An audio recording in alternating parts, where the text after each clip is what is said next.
여러분은 국보 제132호가 무엇인지 아십니까? 바로 서해 류성룡 선생이 남긴 징비록입니다. 우리는 학창시절 국사 시간에 이 책을 단순히 임진왜란의 회고록 정도로 배웁니다. 하지만 막상 이 책의 첫 장을 넘겨보면 우리가 상상했던 이순신 장군의 통쾌한 무용담이나 승전보는 온데간데 없습니다. 대신 등골이 서늘해지는 아주 고통스럽고 처절한 문장이 우리를 맞이합니다. 징비란 무엇인가? 내가 겪은 환란을 징계하여 훗날 닥쳐올 우환을 경계한다는 뜻이다. 이 문장에는 비릿한 피냄새가 배어 있습니다.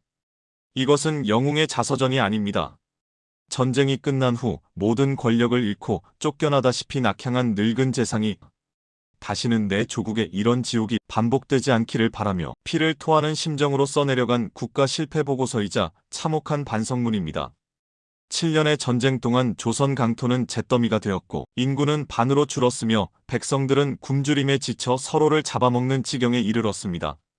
류성룡은 징비록에서 당시의 참상을 기록하며 길거리에 굶어 죽은 시체가 질비하고 아비와 자식이 서로를 잡아먹으려 했다고 적었습니다.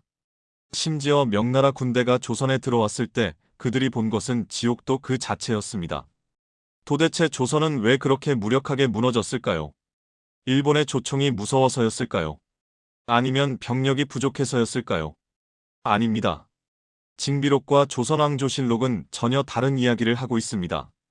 오늘 우리는 임진왜란이라는 거대한 비극 뒤에 숨겨진 진짜 원흉을 고발하려 합니다. 외적보다 더 무서웠던 내부의 적, 시스템의 붕괴와 조정의 무능, 그리고 무엇보다 전쟁 영웅들을 질투하고 백성을 버렸던 왕 선조의 기이한 심리를 파헤쳐 보겠습니다. 400년 전 류성룡이 흘렸던 피눈물의 현장으로 들어갑니다. 시간을 전쟁 발발 2년 전인 1590년으로 돌려보겠습니다. 당시 바다 건너 일본의 상황은 심상치 않았습니다. 도요토미 히데요시가 100년 넘게 이어진 전국 시대를 통일하고 그 넘치는 군사력을 해소하기 위해 명나라를 칠 테니 길을 비켜달라며 정명가도를 외치며 조선을 압박하고 있었습니다. 조선 조정도 바보는 아니었습니다. 소문이 흉흉하니 진짜 일본이 쳐들어올지 확인하기 위해 조선통신사를 파견합니다. 이때 정사는 서인 황윤길이었고 부사는 동인 김성일이었습니다. 이 인선부터가 비극의 시작이었습니다. 선조는 탕평을 한답시고 서로 앙숙인 서인과 동인을 나란히 보낸 겁니다. 이들은 일본으로 가는 배 위에서부터 사사건건 부딪혔습니다. 일본에 도착해서도 문제였습니다. 당시 도요토미 히데요시의 태도는 오만방자하기 짝이 없었습니다. 조선 사신을 접견하는 자리에 어린아이를 안고 나와 오줌을 누게 하는가 하면 조선 왕에게 보내는 국서에 거침없이 명나라를 정벌하겠다는 야욕을 드러냈습니다. 이는 외교적 결례를 넘어선 선전포고나 다름없었습니다. 누가 봐도 전쟁을 준비하는 미치광이의 모습이었습니다. 황윤길은 이 모습을 보고 전쟁을 확신했습니다. 하지만 김성일의 생각은 달랐습니다. 그는 일본의 무례함을 야만적인 풍습 정도로 치부하려 애썼습니다. 1591년 3월, 1년 만에 일본을 다녀온 두 사람이 선조 앞에서 보고를 합니다. 여기서 조선 역사의 물줄기를 바꾼 뼈아픈 장면이 연출됩니다. 먼저 정사 황윤길이 보고합니다. 전하, 외놈들의 눈빛이 살기로 번뜩입니다. 히데요시라는 자는 아나무인이며 반드시 전쟁이 있을 것이니 서둘러 대비하셔야 합니다. 아주 정확한 팩트였습니다. 황윤길은 일본이 많은 배를 건조하고 있으며 곳곳에서 군사훈련을 하는 것을 목격했다고 덧붙였습니다. 조정에는 긴장감이 감돌았습니다. 그런데 바로 옆에 있던 부사 김성일이 정색하며 반박합니다. 전하, 저는 그런 기미를 보지 못했습니다. 황윤길이 장황한 말로 괜히 민심을 동요시키고 있습니다. 히데요시의 눈은 쥐와 같아 두려워할 위인이 못 됩니다. 김성일은 정말 전쟁의 징후를 못 봤을까요? 그는 멍청했을까요? 아닙니다. 김성일은 퇴계 이황의 수제자로 당대 최고의 지성인 중 한 명이었습니다. 그런 그가 왜 거짓 보고를 했을까요? 류성룡은 징비록에서 이 미스터리를 풀기 위해 훗날 김성일을 따로 만나 따져 물었던 대화를 기록해 두었습니다. 류성룡이 자네 만약 진짜 전쟁이 나면 어쩌려고 그런 보고를 했는가라고 묻자 김성일의 대답이 충격적입니다. 나라고 어찌 외적이 오지 않을 것이라 생각했겠소. 다만 황윤길의 말이 너무 격해서 온 나라가 불안해하고 기화한장 온전하지 못할까봐 일부러 다르게 말하여 인심을 진정시키려 한 것이오. 김성일도 알고 있었습니다. 하지만 상대 당인 서인이 전쟁론을 주장하니 우리 당인 동인은 반대해야 한다는 정치 논리, 그리고 민심 안정이 안보보다 중요하다는 빗나간 명분이 그의 눈을 가린 겁니다. 불행히도 당시 조정의 실세는 동인이었습니다. 선조는 골치 아픈 전쟁 준비보다는 별일 없을 것이라는 김성일의 말을 믿고 싶어 했습니다. 결국 축성을 하던 백성들은 집으로 돌아갔고 경상도의 장수들은 무기고를 잠갔습니다. 우리가 내부에서 맞네 틀리네 하며 싸우고 있을 때 부산 앞바다에는 이미 700척의 적선과 16만 대군이 몰려오고 있었습니다. 정치가 안보를 잡아먹은 대가는 곧 피로 치르게 됩니다. 1592년 4월 13일 부산포에 상륙한 일본군은 그야말로 파죽지세였습니다. 부산진 첨사 정발은 검은 옷을 입고 끝까지 싸우다 전사하여 흑의장군이라는 별명을 얻었고, 동네 부사 송상현은 싸워서 죽기는 쉬우나 길을 비켜주기는 어렵다는 전사이가도난이라는 명언을 남기고 순절했습니다. 하지만 그들의 희생에도 불구하고 일본군은 거침없이 북상했습니다. 당시 일본군은 전국시대의 실전 경험으로 단련된 살인 병기들이었고 그들의 조총은 조선군이 처음 보는 공포의 무기였습니다. 활을 쏘기도 전에 조총에 맞아 쓰러지는 조선군을 보며 백성들은 공포에 질렸습니다. 전쟁 소식이 한양에 닿는 데는 3일이 걸렸습니다. 조정은 패닉에 빠졌습니다. 선조가 믿었던 최후의 보루는 당대 최고의 맹장이라 불리던 신립 장군이었습니다. 신립은 북방에서 여진족을 토벌하며 명성을 떨친 전쟁 영웅이었습니다. 선조는 신립에게 보검을 하사하며 가서 적을 섬멸하라고 명합니다. 이때 류성룡은 신립에게 걱정스럽게 묻습니다. 적들의 조총이 무섭다는데 대책이 있소.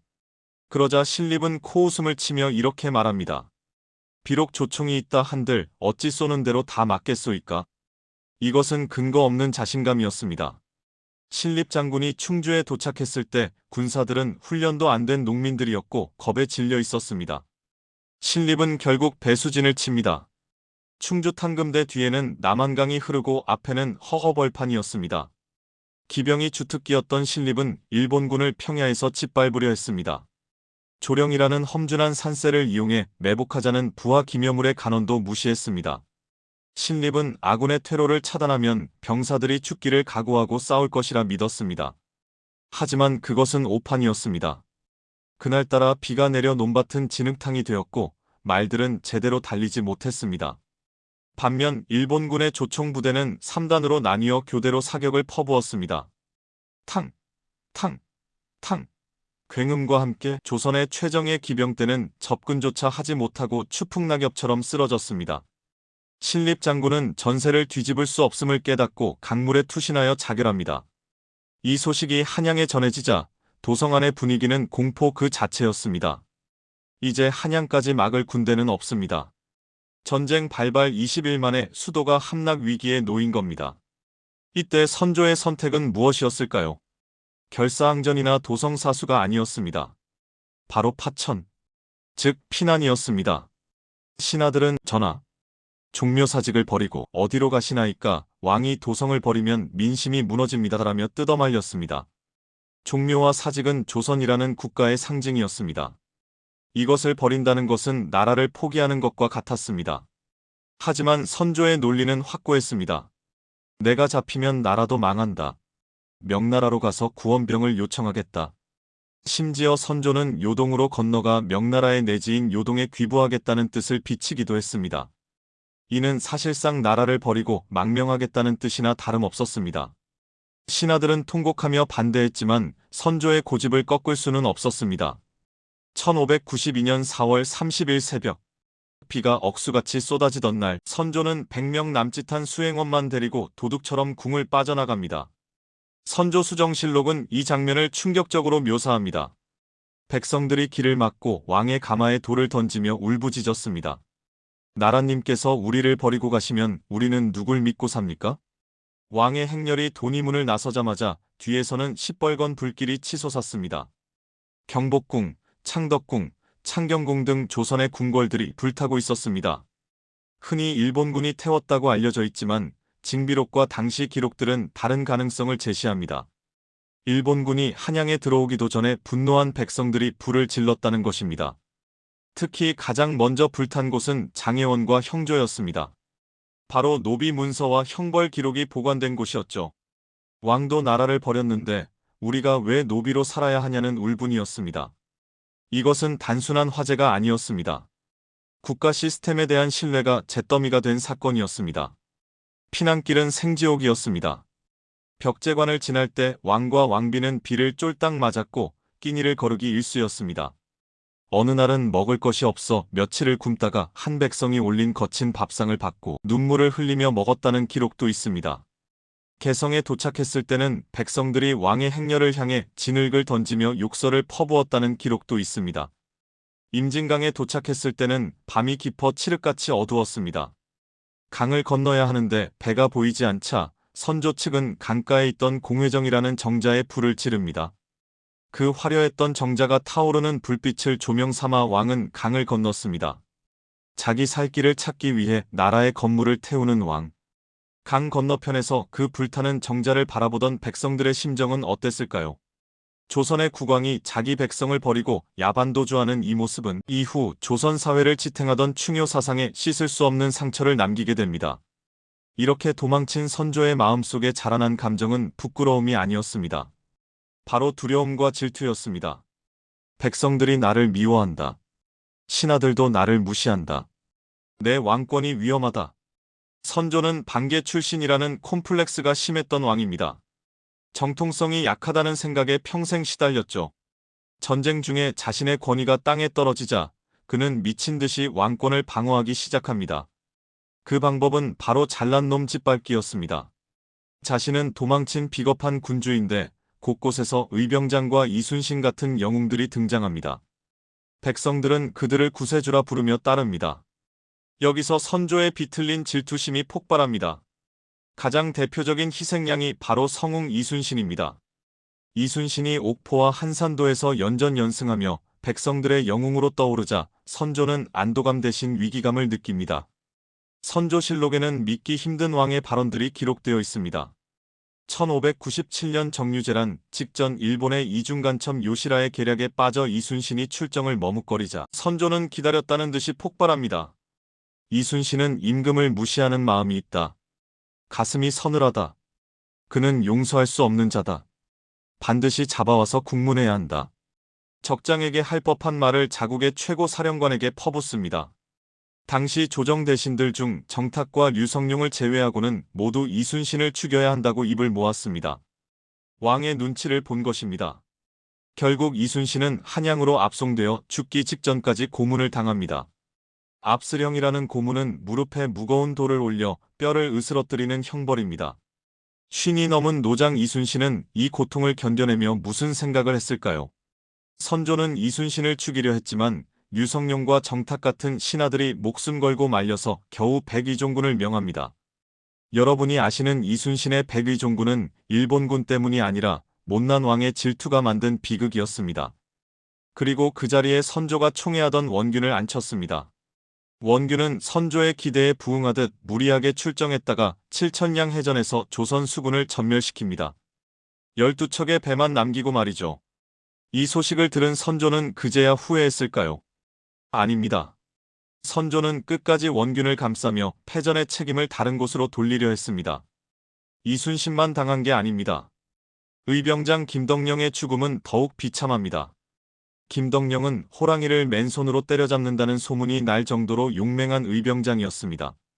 그의 명성이 높아지자 선조는 불안해했습니다. 마침 이몽학이라는 자가 반란을 일으키자 억울하게 김덕령이 연루되었다는 모함을 받습니다. 선조가 침국을 하는데 김덕령이 억울함을 호소하자 선조는 차갑게 말합니다. 설령 네가 반란에 가담하지 않았더라도 덕이 없으니 죽어 마땅하다. 이는 명백한 사법살인이었습니다. 김덕령은 정강이 뼈가 모두 부러지는 고문 끝에 옥사합니다. 그가 죽기 전 남긴 춘산의 불이 난이라는 시조는 듣는 이의 가슴을 미어지게 합니다.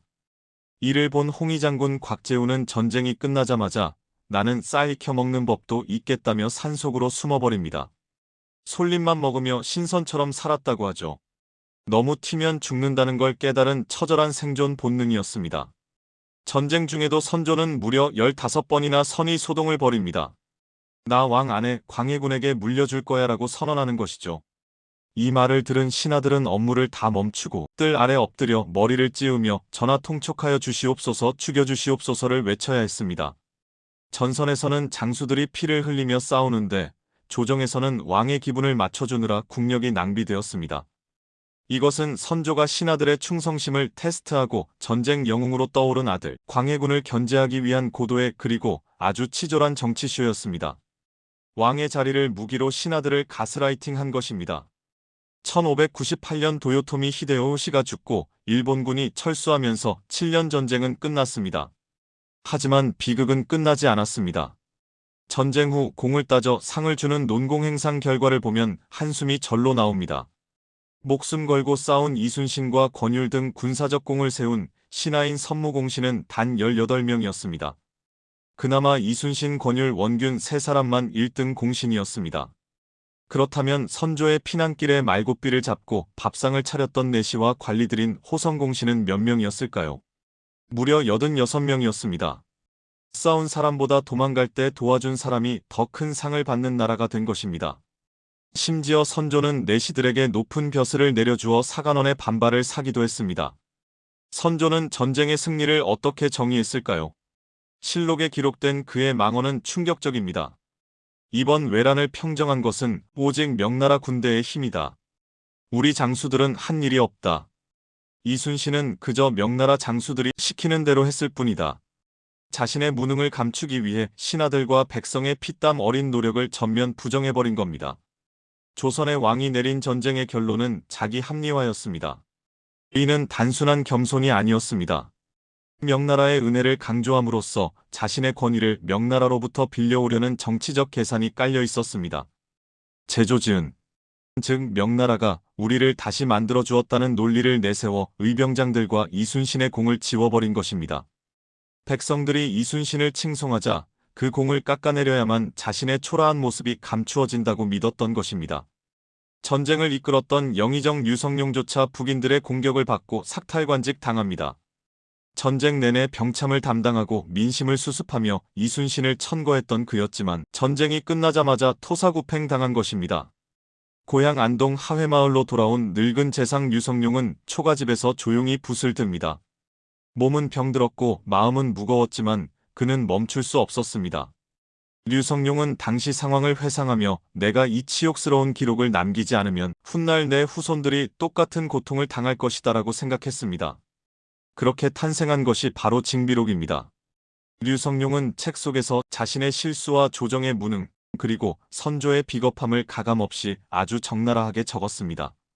심지어 자신의 친구였던 이순신의 죽음에 대해서도 깊은 애도를 표하며 조정의 잘못된 대우를 비판적으로 서술했습니다.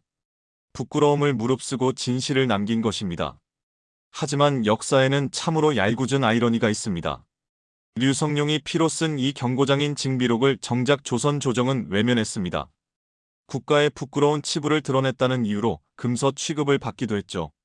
그런데 17세기 이 책을 가장 열심히 읽은 사람들이 누군지 아십니까? 바로 일본인들이었습니다. 임진왜란 때 포로로 잡혀간 강항선생 같은 이들을 통해 혹은 무역상을 통해 일본으로 유출된 징비록은 1695년 교토에서 출판되어 베스트셀러가 되었습니다. 일본의 지식인들은 이 책을 통해 조선의 지리 군사 정치적 약점을 연구했습니다. 정작 피해자인 우리는 잊고 있었는데 가해자인 그들은 우리의 약점을 복기하고 있었던 겁니다. 그리고 300년 뒤 그들은 다시 바다를 건너왔습니다. 1910년 경술국치. 우리는 또다시 나라를 빼앗겼습니다. 구한말 우리는 어땠습니까? 율곡 이이의 10만 양병설을 무시했다가 임진왜란을 겪었듯 우리는 또다시 국제 정세를 읽지 못하고 내부 분열을 일삼다 힘없이 무너졌습니다. 일본 제국주의가 징비록을 연구하며 침략을 준비할 때 우리는 무엇을 하고 있었을까요? 당파 싸움에 매몰되어 민생을 돌보지 않았고 외세의 침략 의도를 애써 무시했습니다. 역사는 소름 돋을 정도로 똑같이 반복되었습니다. 징비. 지난 잘못을 징계하여 뒷날의 환란을 경계한다. 류성룡 선생이 던진 이 묵직한 화두는 오늘을 사는 우리에게도 여전히 유효합니다. 위기가 닥치면 팩트보다 정치를 앞세우는 모습, 책임을 지기보다 남 탓을 하며 자리를 보존하려는 리더십, 진짜 인재를 키우기보다 튀는 사람을 찍어 누르는 조직 문화. 어쩌면 임진왜란은 아직 끝나지 않았는지도 모릅니다. 400년 전의 비극이 우리에게 묻고 있습니다. 당신들은 지금 무엇을 징비하고 있습니까?